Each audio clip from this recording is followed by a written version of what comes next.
Hi, hello everyone. Welcome to our channel CPC ADDA. Today we are going to discuss about compliance and regulations part, which is very important for your CPC examination, and you can expect 3 to 4 questions from this video. Okay. So in this video we will discuss around 25 questions which are very important for your exam. First question: an ABN form is given to a patient to sign and acknowledge that Medicare may deny the service or procedure. What does ABN stand for? Your options: option A, accommodation beneficiary; option B, advanced benefit notation; option C, advance beneficiary notice; option D, alternate benefit notice.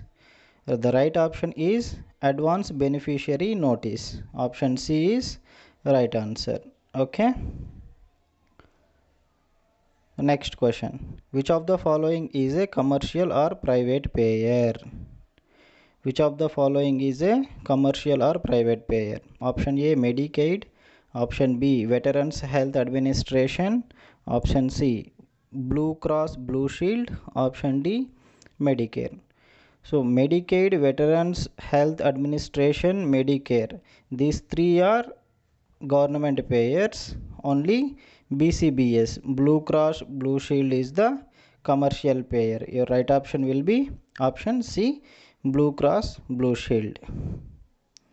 Next question: which is not a covered entity under HIPAA?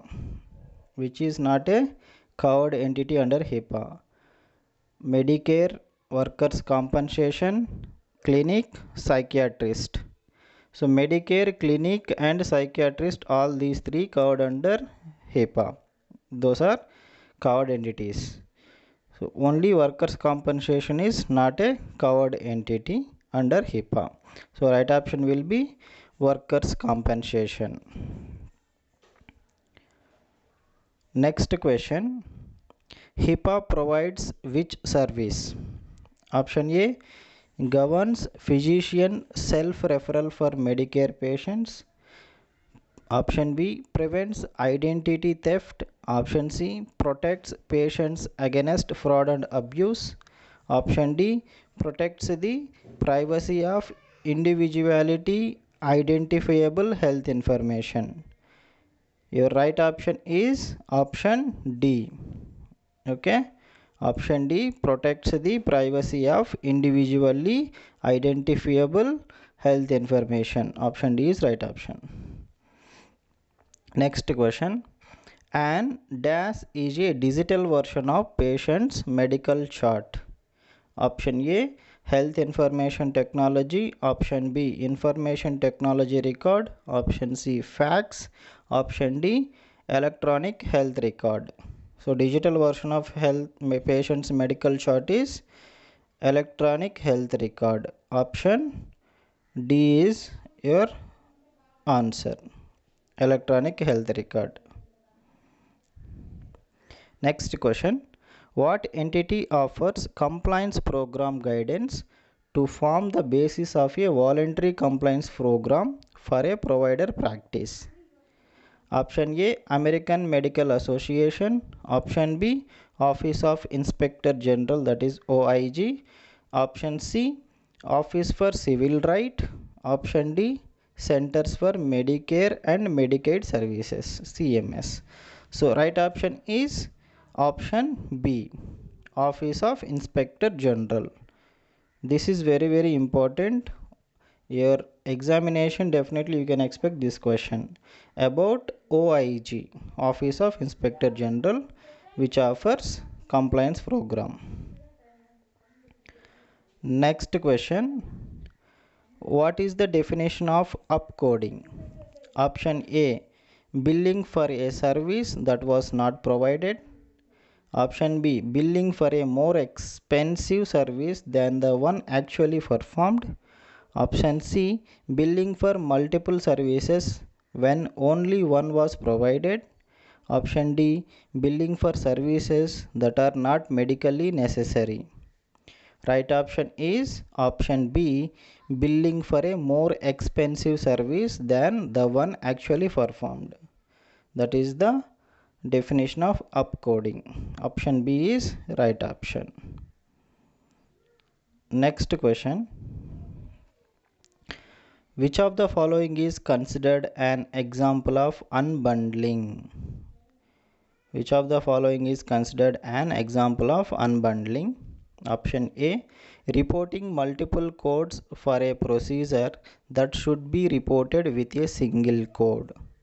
Option B, combining multiple services into one procedure code.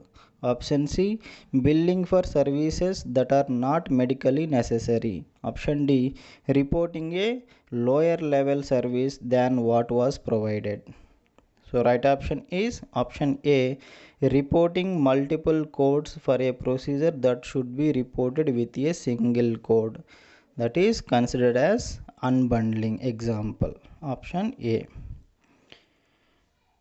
Next question. Which law prohibits the submission of false or fraudulent claims to the government for a payment? Which law prohibits the submission of false or fraudulent claims to the government for payment? Option A, Stark Law. Option B, Anti-Kickback Statute. Option C, False Claims Act. Option D, HIPAA. So right option is False Claims Act. Your option C. Option C is right option for this question. False Claims Act prohibits submission of false or fraudulent claims to the government for payment. Next question. What is the purpose of the anti-kickback statute?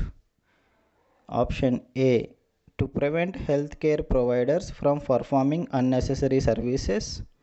Option B, to prohibit financial incentives for referrals of services payable by federal healthcare programs. Option C, to protect patient privacy and confidentiality. Option D, to ensure the accuracy of medical coding and billing. So right option is to prohibit financial incentives for referrals of services payable by federal healthcare programs. That is option B. What is the purpose of anti-kickback statute? To prohibit financial incentives for referrals of services payable by federal healthcare programs. So next question, which of the following is a potential consequence of committing healthcare fraud? Which of the following is a potential consequence of committing healthcare fraud? Option A, loss of medical license. Option B, criminal charges. Option C, fines and penalties. Option D, all of the above. So all these are following under potential consequences of committing healthcare fraud. So option D is right option. Next question, which agency is primarily responsible for investigating healthcare fraud and abuse? Which agency is primarily responsible for investigating healthcare fraud and abuse? Options A, Center for Medicare and Medicaid Services. Option B, Office of Inspector General. Option C, National Correct Coding Initiative. Option D, Department of Health and Human Services. So right option is Office of Inspector General, that is OIG, is responsible for investigating healthcare fraud and abuse. So previously also we saw one more question, right? So OIG is very important. Next question, phantom billing is a type of healthcare fraud that involves what?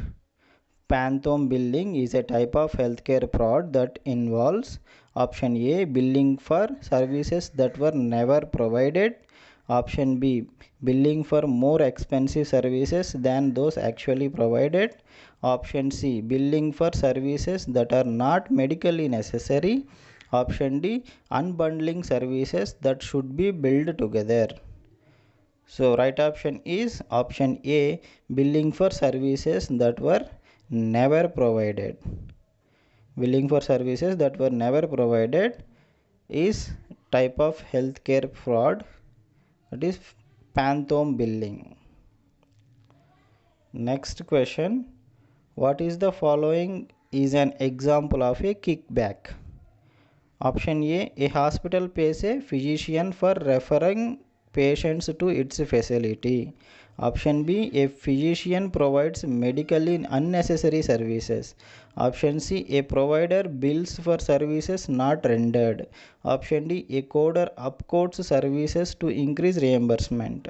So option A is right answer for this. A hospital pays a physician for referring patients to its facility. That is example of kickback.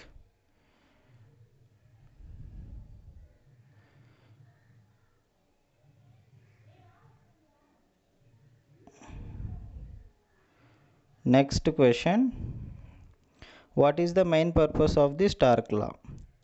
Option A, to prevent healthcare fraud and abuse in medical billing. Option B, to restrict self-referrals by physicians for certain designated health services. Option C, to ensure accurate coding and documentation of medical services. Option D, to regulate the financial relationships between healthcare providers and patients. So right option is option B, to restrict self-referrals by physicians for certain designated health services. Next question, which of the following is a red flag for potential healthcare fraud? Which of the following is a red flag for potential healthcare fraud? Option A, consistent documentation of services provided. Option B, billing for a high volume of the same procedure. Option C, regular updates to coding practices based on guidelines. Option D, all claims are submitted electronically. The question is, which of the following is a red flag for potential healthcare fraud? So your right option is option B, billing for high volume of the same procedure. Billing for high volume of same procedure. Option B. Next question, what is the primary purpose of HIPAA? What is the primary purpose of HIPAA? Option A, to prevent healthcare fraud. Option B, to protect the privacy and security of individuals' health information. Option C, to regulate insurance companies. Option D, to ensure proper medical coding practices. The primary purpose of HIPAA is option B, to protect the privacy and security of individuals' health information. Okay. Next question, which of the following is considered protected health information under HIPAA? Which of the following is considered protected health information under HIPAA? Option A, patient's name and address. Option B, patient's social security number. Option C, patient's medical record number. And option D, all of the above. So patient's name, address, patient's social security number, patient's medical record number, all these are comes under protected health information, PHI. So option D is right option, all of the above. Okay. So next question, under HIPAA, which of the following is not a permitted use or disclosure of PHI without patient authorization? Under HIPAA, which of the following is not a permitted use or disclosure of PHI without patient authorization? Your options, option A for treatment purposes, option B for payment activities, option C for healthcare operations, option D for marketing purposes.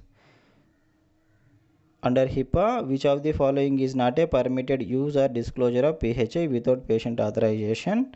Is your right option will be option D for marketing purposes. For marketing purposes, we should not use the patient's information. Okay, patient's PHI we should not use for marketing purposes without patient authorization. Next question. Which of the following entities is considered a covered entity under HIPAA? Which of the following entities is considered a covered entity under HIPAA? Option A, healthcare providers. Option B, health plans. Option C, healthcare clearing houses. And option D, all of the above. So option D is right option, all of the above, because healthcare providers, health plans, healthcare clearing houses all are considered as covered entities.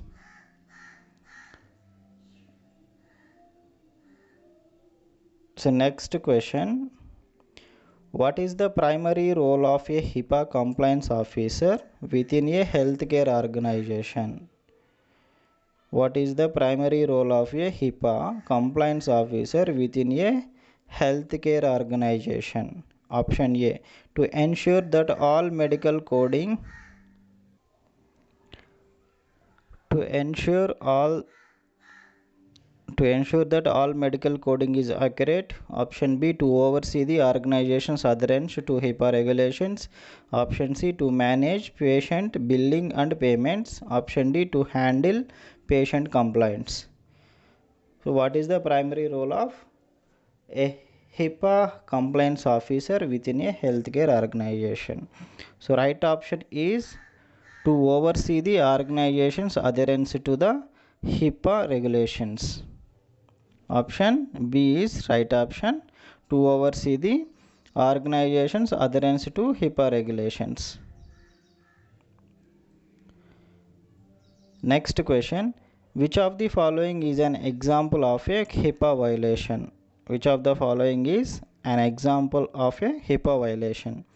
Option A, sharing patient's information with a colleague who is involved in the patient's care. Discussing patient information in a public place where others can overhear. Next option, using encrypted email to send patient records. Next option, accessing a patient record with their permission. So HIPAA violations, which of the following is HIPAA violation example? So option B is HIPAA violation example, discussing patient information in a public place where others can overhear. So other three options are not comes under HIPAA violation. Okay, option B is right answer for this question. Next question. Under HIPAA, what should be done if a healthcare worker accidentally sends PHI to the wrong recipient? Under HIPAA, what should be done if a healthcare worker accidentally sends PHI to the wrong recipient? Option A, ignore the mistake. Option B, report the breach to the HIPAA compliance officer and take corrective action. Option C, delete the information immediately without informing anyone. Option D, contact the patient and inform them directly. The right option is option B, report the breach to HIPAA compliance officer and take corrective action. Next question. Which of the following is not required under the HIPAA privacy rule? Which of the following is not required under the HIPAA privacy rule? Option A, providing patients with a notice of privacy practices. Option B, allowing patients to request an amendment to their medical records. Option C, automatically sending PHI to employers for workplace safety purposes. Option D, allowing patients to request a copy of their health information. So right option is automatically sending PHI to employers for workplace safety purposes. Option C is the right answer. Okay. Next question. What does the HIPAA security rule specifically address? What does the HIPAA security rule specifically address? Option A, the use of health information for research purposes. Option B, the safeguarding of electronic protected health information. Option C, the procedure for patient complaints about privacy violations. Option D, the submission of claims for reimbursement. The submission of claims for reimbursement. So right option is option B, the safeguarding of electronic protected health information. HIPAA security rule specifically addresses the safeguarding of electronic protected health information. Option B is right option for this question. Next question. If a healthcare provider knowingly violates HIPAA, what are the potential consequences? If a healthcare provider knowingly violates HIPAA, what are the potential consequences? Option A, civil penalties. Option B, criminal charges. Option C, fines. Option D, all of the above. So all of the above is the right answer for this question. So there may be civil penalties, criminal charges and fines. All these can be applied if provider knowingly violates the HIPAA. Okay. So that's it for today's session. We will discuss more in upcoming sessions. Thank you for watching. Please like, share and subscribe our channel to reach more needy people. Thank you. Bye bye.